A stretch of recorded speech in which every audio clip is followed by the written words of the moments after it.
What Marcus Miller learned from Jaco Pastorius. Marcus Miller says at around the age of 15, a friend of his, a drummer, said he should really check out Jaco Pastorius and his solo album. Marcus says he heard the first song, Donna Lee, and just didn't get it. He says it sounded like some cat just playing whatever notes he felt like. But at that time, Marcus was just learning about jazz, and he says he struggled to fully comprehend what Jaco was doing.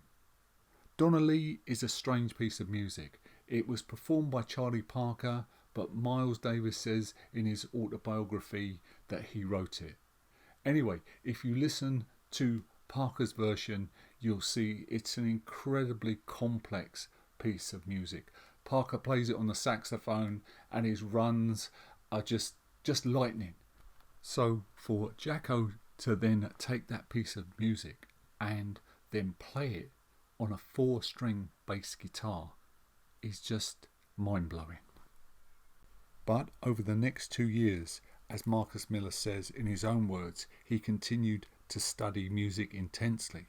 He found that each step he took in his development allowed him to appreciate the genius that was Jaco Pastorius even more. And after learning Donna Lee in college, he decided to play along with Jaco's version and walk the changes under what he thought was Jaco's crazy solo. Marcus Miller, I realised that it's not crazy at all.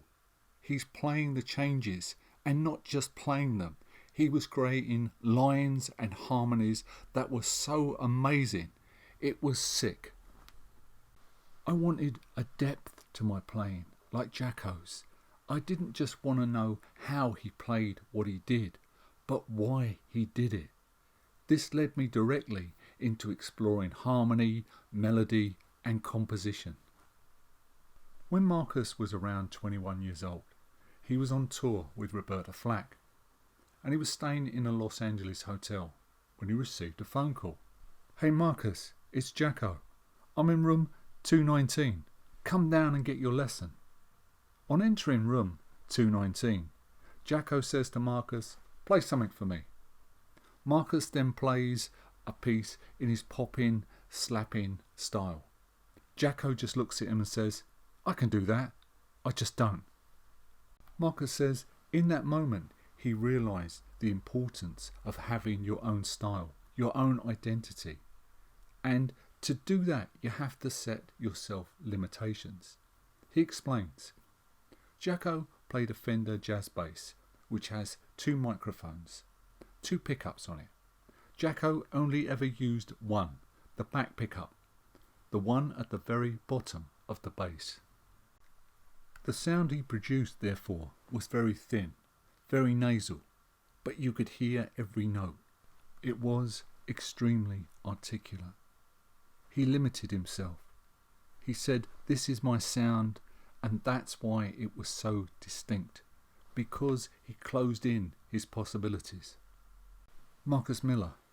Jaco's sound was full of warmth and wood. A couple of times I had to check and see if on that first album he wasn't playing an upright bass, because when he wanted to, he could make that Fender bass sound like an upright.